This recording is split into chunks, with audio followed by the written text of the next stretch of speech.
부자가 되지 못하는 사람들의 공통점은 돈이 없어서가 아닙니다. 돈이 들어오자마자 미래를 키우는 자산이 아니라 지금 당장 나를 커 보이게 만드는 소비로 흘려보내기 때문입니다. 그래서 같은 월급을 받아도 누구는 10년 뒤에 QLD, TQQQ 같은 성장 자산을 쌓아가고 누구는 통장 잔고도 없이 매달 숨만 쉽니다.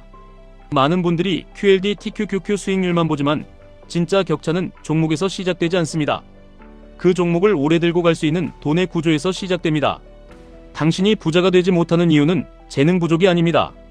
정보 부족도 아닙니다. 딱 4가지 저축률, 자동차, 집, 그리고 투자 시작 시점에서 계속 밀리고 있기 때문입니다. 이 4가지에서 평균처럼 살면 평생 열심히 벌어도 돈이 안 남습니다. 반대로 이 4가지를 남들과 다르게 결정하면 월급이 평범해도 자산이 기하급수로 커집니다. 가장 먼저 봐야 할 건 저축률입니다. 많은 사람들이 투자 실패를 종목 탓으로 돌립니다. QLD가 문제다, TQQQ가 위험하다, 타이밍이 안 좋았다, 이렇게 말합니다. 그런데 진짜 문제는 매달 투자로 들어가는 돈 자체가 너무 적다는 데 있습니다. 월급은 들어오는데 남는 게 없습니다. 남는 게 없으니 투자금이 없습니다.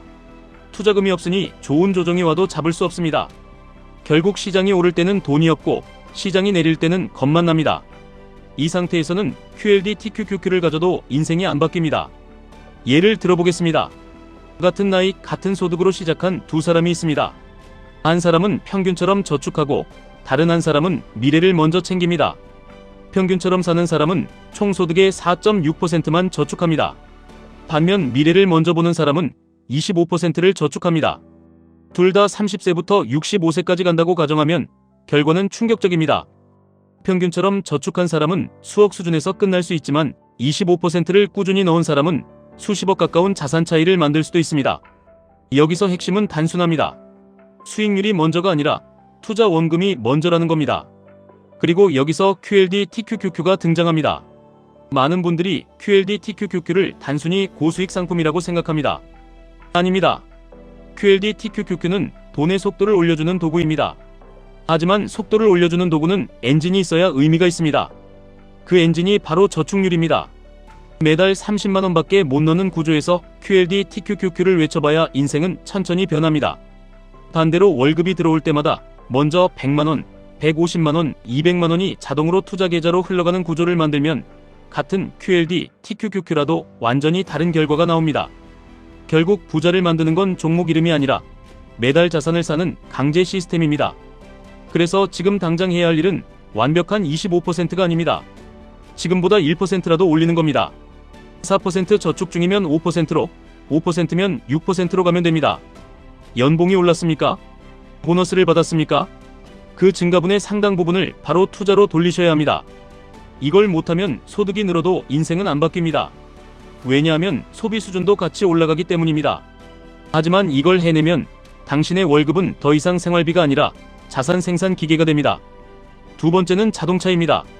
솔직히 이건 너무 많은 사람들이 인생 초반에 저지르는 가장 비싼 실수입니다.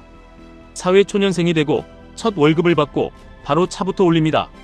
남들에게 보여주기 좋은 차, 내가 이제 좀 성공한 것 같은 차 타면 기분 좋은 차를 삽니다. 그런데 그 순간부터 당신의 미래는 매달 할부금으로 새어나갑니다. 차는 자산이 아닙니다. 특히 무리한 차는 미래를 태워서 현재의 만족으로 바꾸는 장치입니다. 평균적인 자동차 구매 패턴을 보면 차값은 높고 대출 기간은 길고 금리는 높습니다. 결국 매달 큰 돈이 차에 묶입니다. 겉보기에는 괜찮아 보입니다. 남들이 보기에도 번듯해 보입니다. 그런데 진실은 단순합니다. 당신은 자산을 타고 다니는 게 아니라 자산이 될 돈을 길바닥에 갈아놓고 있는 겁니다. 반대로 부자가 되는 사람은 다르게 움직입니다. 처음에는 실용적이고 합리적이고 감가상각을 덜 맞는 선택을 합니다. 무엇보다 현금 흐름을 지킵니다. 왜냐하면 차가 아니라 투자 계좌가 커져야 한다는 걸 알기 때문입니다. 이 차이가 왜 무서운지 아십니까? 누군가는 비싼 차를 타면서 매달 70만원 넘게 빠져나갑니다. 누군가는 더 현실적인 차를 타면서 매달 수십만 원을 아끼고 심지어 차를 빨리 갚은 뒤에는 그 돈 전체를 투자로 돌립니다. 처음엔 별 차이 없어 보입니다. 하지만 몇 년 뒤 한쪽은 차만 남고 다른 한쪽은 차도 있고 계좌도 큽니다. 그리고 그 계좌가 QLD, TQQQ 같은 성장 자산과 만나면 시간이 당신 편이 됩니다. 젊을수록 일찍 시작할수록 차에 쓰는 돈과 자산에 넣는 돈의 격차는 평생 복리 차이로 쌓입니다. 세 번째는 집입니다. 집은 가장 큰 결정입니다. 그래서 더 무섭습니다. 많은 사람들이 집을 사는 순간 인생이 안정된다고 생각합니다. 그런데 현실은 다릅니다. 무리하게 비싼 집을 사는 순간 당신의 월급 대부분이 주거비로 잠깁니다. 집이 있어도 삶이 가난해집니다. 집은 있는데 현금이 없습니다. 집은 있는데 투자금이 없습니다. 집은 있는데 여유가 없습니다. 이건 자산가가 아니라 빚을 중심으로 돌아가는 구조에 갇힌 겁니다. 주거비가 소득의 3분의 1을 넘기기 시작하면 다른 모든 목표가 밀립니다. 은퇴 준비도 밀리고 투자도 밀리고 아이 교육비도 밀리고 예상치 못한 위기 대응도 약해집니다. 결국 집 하나 지키느라 삶 전체가 흔들립니다. 반대로 부자가 되는 사람은 집을 사더라도 자산 성장을 죽이지 않는 선에서 삽니다. 너무 좋은 집보다 오래 버틸 수 있는 집을 고릅니다. 오늘 만족보다 내일 선택권을 남겨둡니다. 이게 왜 중요하냐면 집이 오르는 것만 믿고 버티는 전략은 겉으로는 그럴듯하지만 실제로는 현금 흐름을 고갈시키기 쉽기 때문입니다. 집값이 오를 수는 있습니다. 하지만 그 집은 현금을 만들어주지 않습니다. 당신이 그 집에 살고 있다면 더더욱 그렇습니다. 반면 조금 더 합리적인 집을 선택하고 남는 돈을 매달 투자하면 집값 상승과 별개로 금융자산이 따로 쌓입니다. 그리고 그 금융자산은 필요할 때 꺼내 쓸 수 있습니다.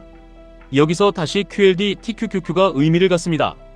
집 때문에 매달 남는 돈이 0원이면 아무리 좋은 종목을 알아도 당신 것은 아닙니다.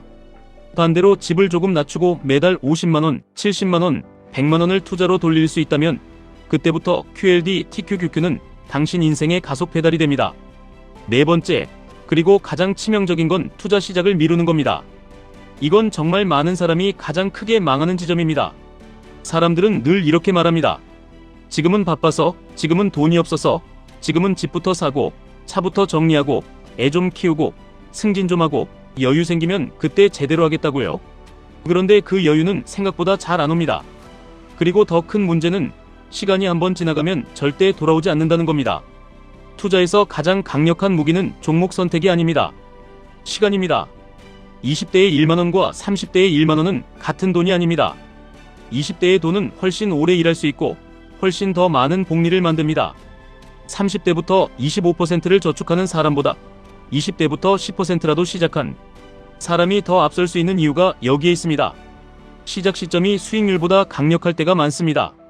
이걸 QLD TQQQ에 대입해 보겠습니다. 30대가 되어서 갑자기 QLD TQQQ에 큰 돈을 넣겠다는 생각만으로는 부족합니다. 물론 늦지 않았습니다. 지금이라도 시작하면 됩니다.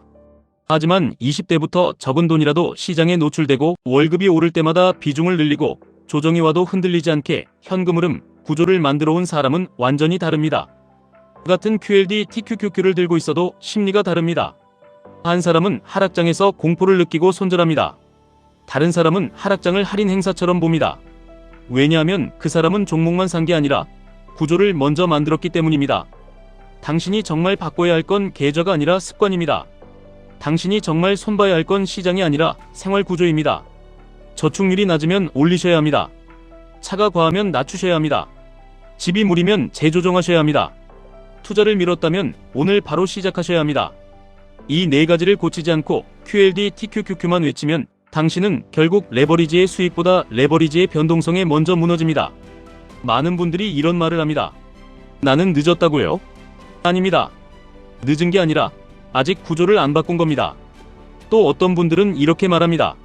나는 월급이 적어서 안 된다고요? 아닙니다. 월급이 적어도 구조를 바꾸면 됩니다. 처음부터 25%가 안 되면 5%라도 시작하면 됩니다. 차를 한 단계 낮추면 됩니다. 집의 욕심을 조금 늦추면 됩니다. 월급이 오를 때마다 투자 비중을 올리면 됩니다.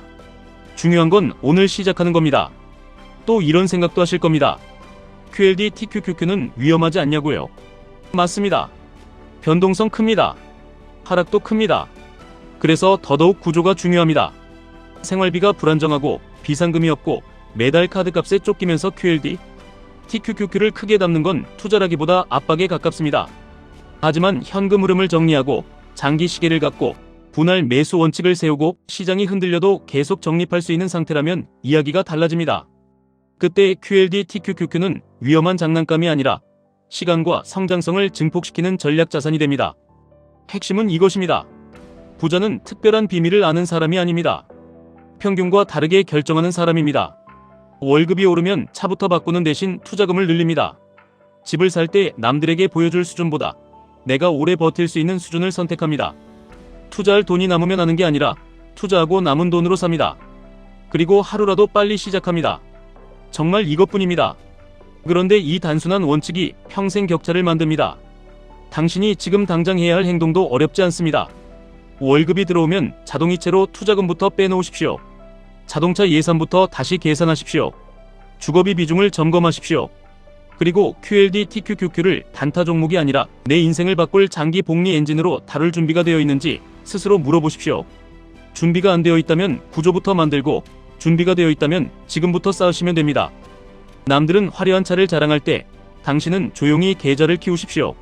남들은 큰 집을 자랑할 때 당신은 선택권을 키우십시오. 남들은 나중에 하겠다고 미룰 때 당신은 오늘 한 주, 한 달, 1%라도 먼저 움직이십시오. 그렇게 1년이 지나면 통장이 달라지고, 3년이 지나면 계좌가 달라지고, 10년이 지나면 인생이 달라집니다. 그리고 그때 당신은 깨닫게 됩니다. 부자는 돈을 많이 버는 사람이 아니라 돈이 커지는 구조를 먼저 만든 사람이었다는 걸요. QLD TQQQ는 마법이 아닙니다. 하지만 제대로 된 사람에게는 인생을 당기는 강력한 레버가 될 수 있습니다. 저축률을 올리고 소비를 낮추고 시간을 내 편으로 만들고 두려움보다 실행을 먼저 선택한 사람에게는 말입니다. 오늘 이 순간부터 평균을 버리십시오. 평범한 소비를 버리십시오. 미루는 습관을 버리십시오. 그리고 당신의 월급이 당신 대신 일하게 만드십시오. 그 순간부터 부의 방향이 바뀝니다. 지금까지 1분 투자 하이젠버그였습니다.